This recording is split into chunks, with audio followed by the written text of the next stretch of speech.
En Corea del Sur existe una familia tan poderosa que mucha gente dice que no vive en la República de Corea. Dicen que viven en la República de Samsung, porque Samsung no es solo un móvil, es hospital, es seguro, es banco, es construcción, es entretenimiento, es deporte, es lujo, es vida.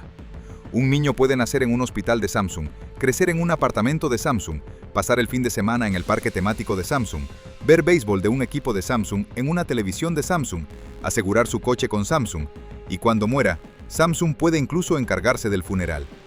Se ha dicho que una parte enorme de la economía del país pasa por empresas relacionadas con Samsung.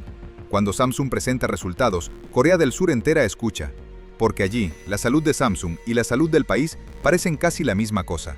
Y aún así, hay algo todavía más inquietante.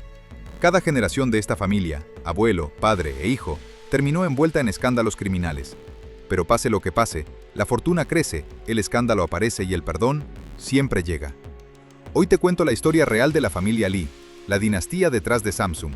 Si quieres entender el poder de Samsung, no mires el precio de las acciones, mira el skyline. Suscríbete, porque estas historias son reales y nadie te las cuenta. En Seúl, sus complejos dominan distritos enteros. Tienen centros médicos de referencia, hoteles de lujo, parques temáticos y empresas que tocan casi todo lo que mueve el país. Samsung construye barcos gigantes, asegura hogares, gestiona marcas de lujo y controla uno de los parques de ocio más visitados del país. Mientras tanto, Samsung Electronics es clave en las exportaciones de Corea. Cuando la empresa gana o pierde, el país lo siente. En Corea existe una frase amarga sobre la justicia cuando entra el dinero. Culpable si no tienes dinero, inocente si lo tienes. En el caso de los Lee, el dinero no los hizo inocentes, solo consiguió que nunca fueran culpables durante mucho tiempo. Y para entender cómo empezó todo, hay que volver a un lugar muy lejos de los chips, los rascacielos y los miles de millones. Todo empezó con algo ridículamente pequeño. En 1938, en una Corea marcada por la ocupación japonesa, un joven llamado Lee Byung-chul abrió un pequeño negocio de comercio. Tenía poco capital, vendía cosas simples, pescado seco, verduras y fideos. Nada que pareciera conectado con un futuro donde Samsung fabricaría chips para medio planeta. Pero eligió un nombre con ambición eterna, Samsung, que significa 3 estrellas, como si ya estuviera escribiendo el destino. Tras la Segunda Guerra Mundial, el país cambió y Lee se movió rápido. Aprovechó vacíos económicos, trasladó operaciones y empezó a construir algo enorme. Después de la Guerra de Corea, con el país destrozado, entró en industrias básicas, azúcar, textiles, seguros. Era una estrategia clásica de los grandes imperios, controlar lo esencial. Y cuando llegaron los gobiernos que querían industrializar a toda costa, Samsung creció con contratos, crédito y expansión. El pequeño comerciante ya no era un empresario más, estaba creando un sistema. Pero entonces llegó el primer golpe. A mediados de los años 60, Samsung ya era un gigante, y aún así, fue atrapada en un escándalo de contrabando que sacudió al país. El caso explotó en la política y en la prensa, y aquí aparece un patrón que perseguirá a la familia Lee durante décadas. Cuando el imperio peligra, alguien se sacrifica. Renuncias, donaciones, movimientos estratégicos, y el patriarca evita el golpe total. Samsung sobrevive, y lo más importante, el poder interno cambia. La sucesión se reescribe, y el camino queda preparado para el hombre que transformaría la marca para siempre. En 1987, el control pasó a Lee Kun-hee, y él vio una humillación.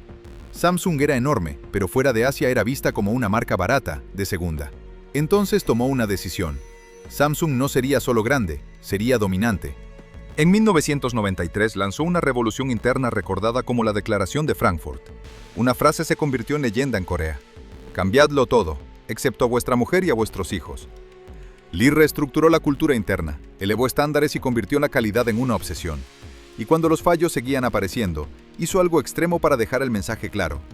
Destruyó públicamente productos defectuosos para demostrar que la mediocridad no era aceptable.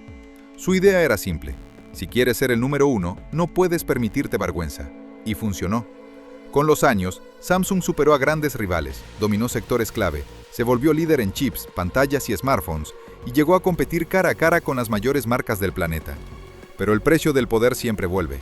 El mandato de Lee Kun-hee estuvo marcado tanto por triunfos como por escándalos legales. Hubo condenas, investigaciones, juicios, y un patrón que Corea ya conocía. Indultos presidenciales que se justificaban con una frase peligrosa. La economía no puede funcionar sin él. El heredero era Lee Jae-yong, conocido como Jae-e Lee. Educación de élite, carrera diseñada para suceder, ascenso inevitable. En 2014, su padre cayó gravemente enfermo, y el hijo se convirtió en la práctica en el líder del imperio. Pero entonces explotó una crisis política histórica en Corea del Sur. Un escándalo donde el poder, el dinero y el gobierno quedaron conectados de una forma oscura.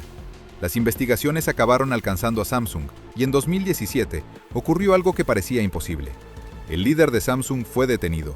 Hubo condena, prisión, apelaciones, reducciones, libertad condicional y finalmente indulto.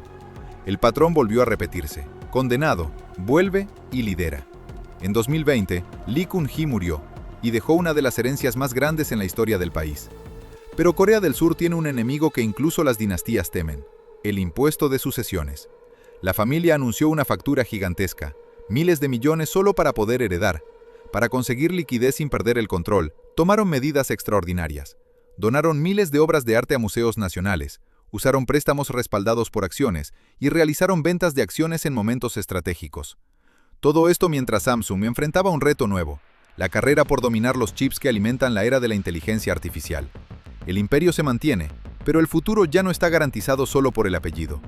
Y aquí está la lección de esta historia. En Corea del Sur, los miles de millones quizá no evitan el juicio, pero pueden lograr que la condena se reduzca, se suspenda, se borre o se convierta en un indulto. 3 generaciones, escándalos repetidos y un imperio que nunca cae. Porque Samsung no es solo una empresa, es un sistema.